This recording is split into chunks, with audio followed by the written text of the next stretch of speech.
سود میں ہوتا کیا ہے آپ کو پتا ہے؟ جس کو آپ بیاج کہیں، بڈی کہیں، یا جو بھی نام دے دیں، لیکن بڑھا کر کے لینا، کسی کو قرض دینا اور اس سے بدلے میں بڑھا کر کے لینا۔ 100 روپیہ قرض دیا، 110 روپے لیا، 120 روپے لیا، بلکہ 101 روپے بھی لیا، تو یہ سود ہو گیا۔ جس کو قرض دیا اور بدلے میں بڑھا کر کے لیا، صرف پیسے میں نہیں، کسی بھی چیز میں وہ بڑھا کر کے لینا، یہ سود کہلاتا ہے۔ اور یہ اسلام میں بہت عظیم گناہ اس کو بیان کیا گیا۔ کیوں؟ وجہ کیا ہے؟ اس میں بندوں کا حق مارا جاتا ہے۔ ایک بندہ قرض میں ڈوبتا چلا جاتا ہے اور دوسرا امیر ہوتا چلا جاتا ہے۔ یہ نظام آج دنیا کے یہودیوں نے قائم رکھا ہے، پوری دنیا کو کریڈٹ پر چلاتے ہیں۔ زبردستی تمہیں کریڈٹ کارڈ پکڑائیں گے، کیوں؟ سود بھرتے رہو۔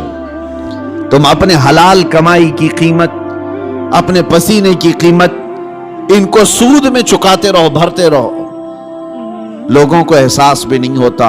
یہ دنیا اس عظیم لعنت میں تمہیں لے کر کے جا رہی ہے۔ میرے آقا صلی اللہ تعالی علیہ وسلم نے ارشاد فرمایا، جس نے سود کا ایک لقمہ کھایا اس کا گناہ اتنا بڑا ہے کہ جیسے کہ اس نے خانہ کعبہ کے سامنے اپنی ماں سے زنا کیا،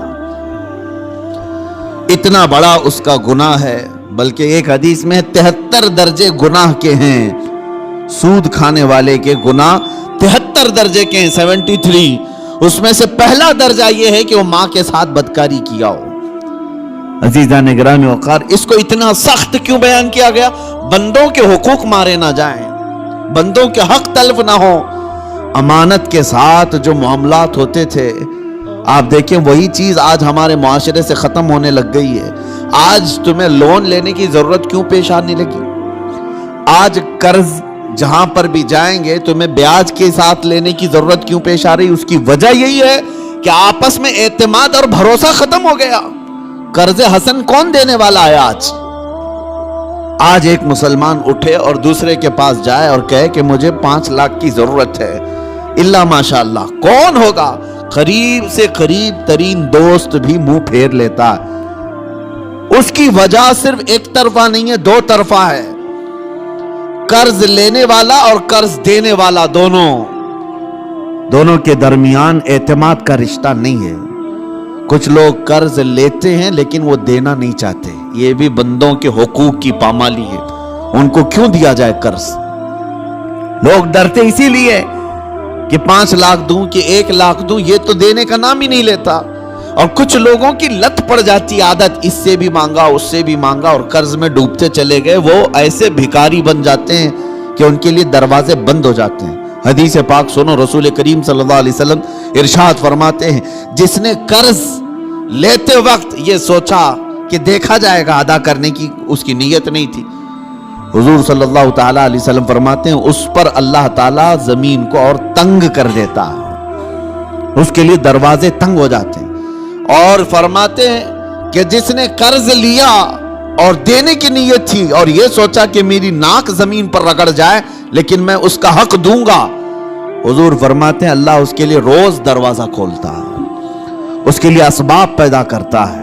یہاں لینے والے کی دل میں خیال ہی نہیں رہ گیا کہ سامنے والے سے میں نے رقم لیا ہے، بے چینی شروع ہو جانی چاہیے، ہمیں بے قراری شروع ہو جانی چاہیے۔ کسی کا قرض لیا ہے تو نیند اڑ جائے کہ نہیں میرے بھائی کا قرض ہے مجھے واپس دینا ہے۔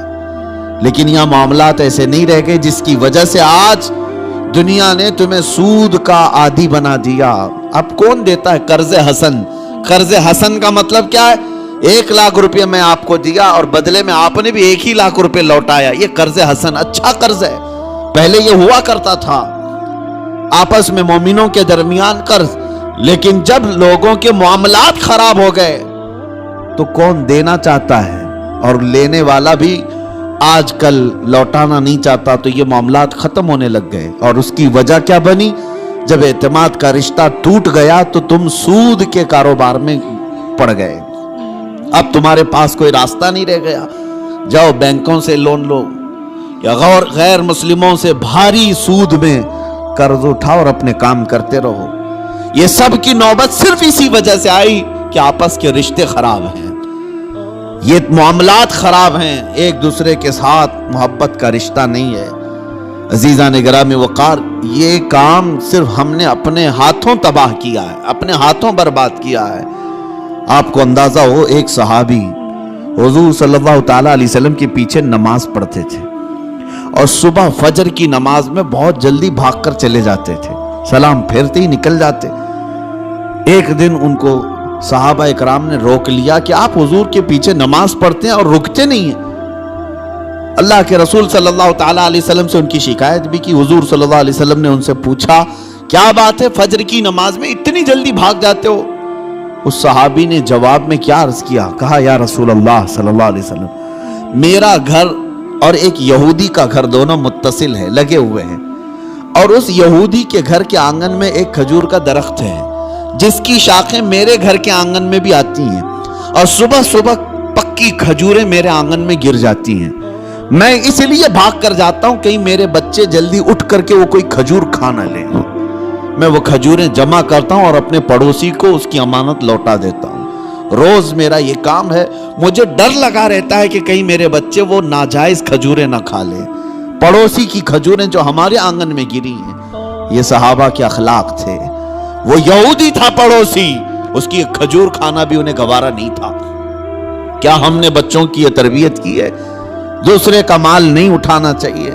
یہاں تو بازار میں جا کر بھاؤ پوچھتے ہوئے نہ جانے کتنے انگور کھا جاتے ہیں لوگ، پھل پوچھتے پوچھتے کتنے تو چیک کرنے میں کھا جاتے ہیں، جبکہ یہ بھی جائز نہیں، بغیر اس کی اجازت کے، بغیر اس کی اجازت کے تمہارے لیے جائز نہیں ہے۔ اس صحابی کی یہ بات سن کر نبی پاک صلی اللہ تعالیٰ علیہ وسلم نے ارشاد فرمایا، کوئی ہے ہم میں سے، میرے صحابہ میں سے، جو اس یہودی کا درخت خرید کر کے میرے اس صحابی کو دے دے تاکہ یہ سکون سے نماز پڑھ سکے۔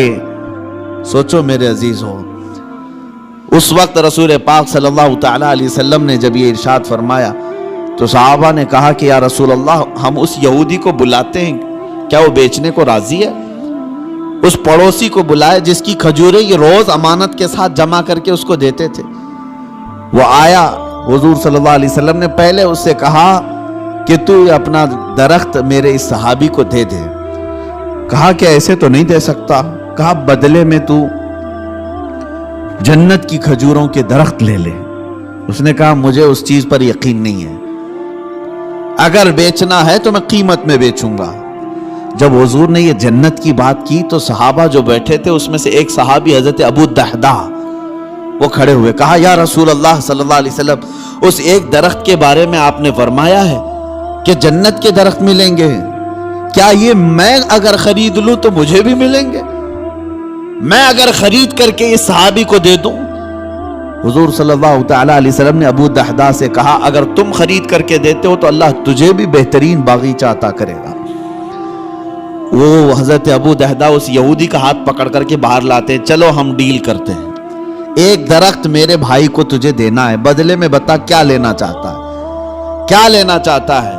وہ مانتا نہیں تھا۔ حضرت ابو دحدہ کون صحابی ہے میں آپ کو بتا دوں، اوالی مدینہ، مدینہ کا ایک علاقہ جہاں آج بھی اوالی اس کو کہتے ہیں، مسجد قباء کے قریب، وہاں کی کھجوریں دنیا کی سب سے بہترین کھجوریں مانی جاتی ہیں۔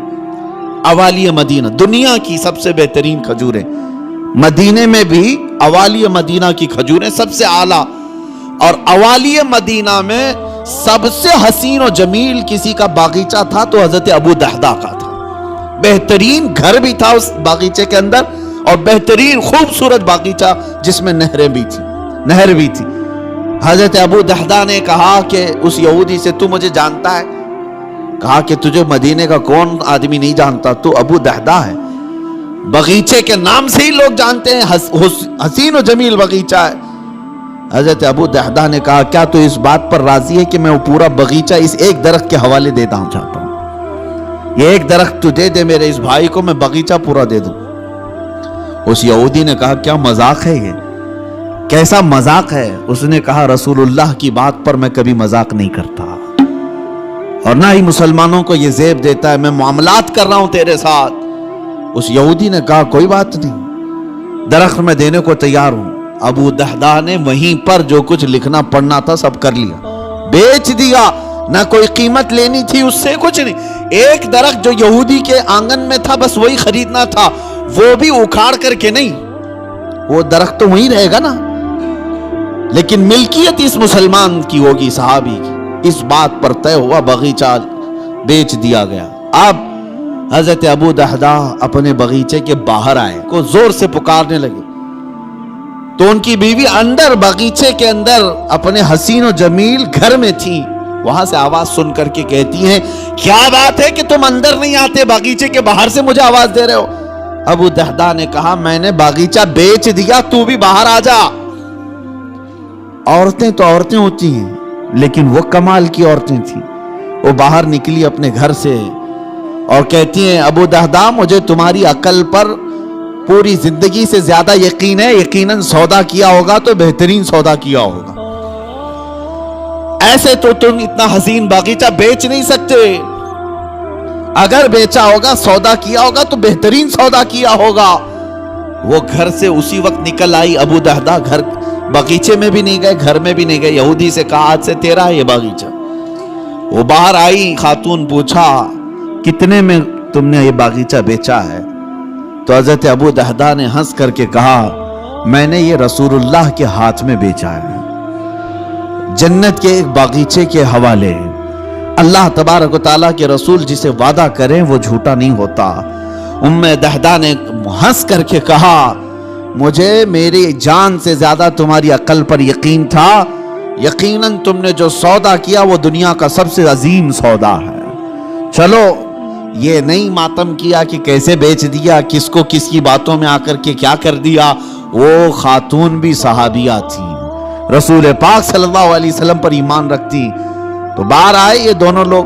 اب سنیے, یہودی جو ہے رات کو اپنی بیوی کے پاس آتا ہے اور ہنستا ہے. مسلمانوں سے بڑا بیوقوف میں نے کسی کو دیکھا نہیں. انہوں نے میرے آنگن میں موجود ایک درخت کے بدلے مدینے کا ایک حسین و جمیل باغیچہ میرے ہاتھ میں دے دیا, لیکن یہ بھی تو دیکھو کہ درخت تو وہ ہمارا ہی رہے گا, وہ ہمارے آنگن میں ہے, درخت کو کون اکھاڑے گا, کون نکالے گا. وہ اپنی بیوی سے رات بھر ہنسی مذاق کرتا رہا کہ مسلمانوں کو میں نے بیوقوف بنا دیا. اور وہ صحابی جو صبح نماز سے فوراً بھاگ کر اپنے گھر آتے تھے کھجوریں چننے کے لیے, آج وہ مسجد نبوی میں حضور کے پیچھے نماز پڑھ رہے ہیں, سکون و اطمینان کے ساتھ نماز پڑھتے رہے. اور اس کے بعد نماز ہو گئی تو حضور صلی اللہ تعالیٰ علیہ وسلم نے صحابہ سے کہا کہ چلو اس صحابی کے ساتھ چلتے ہیں وہ درخت دیکھنے کے لیے, اس لیے کہ کسی کا گمان ہے کہ اس نے مسلمانوں کو بیوقوف بنا دیا. حضور پاک صلی اللہ تعالیٰ علیہ وسلم صحابہ کے ساتھ آئے اور اس صحابی کے گھر کے پاس جو یہودی کے آنگن میں درخت تھا, صحابہ فرماتے ہیں جب ہم قریب پہنچ کر کے دیکھے تو وہ درخت خود اکھڑ کر کے اس صحابی کے آنگن میں آ چکا تھا. خود ان کے آنگن میں وہ درخت موجود تھا. عزیزان گرامی وقار, یہ لمبی حدیث ہے, اس میں مجھے جو عرض کرنا تھا وہ یہی تھا کہ اس صحابی کے عمل کو دیکھو کہ وہ ایک مشت کھجوریں بھی اپنے بچوں کو ناجائز طریقے سے نہیں کھانے نہیں دینا چاہتے.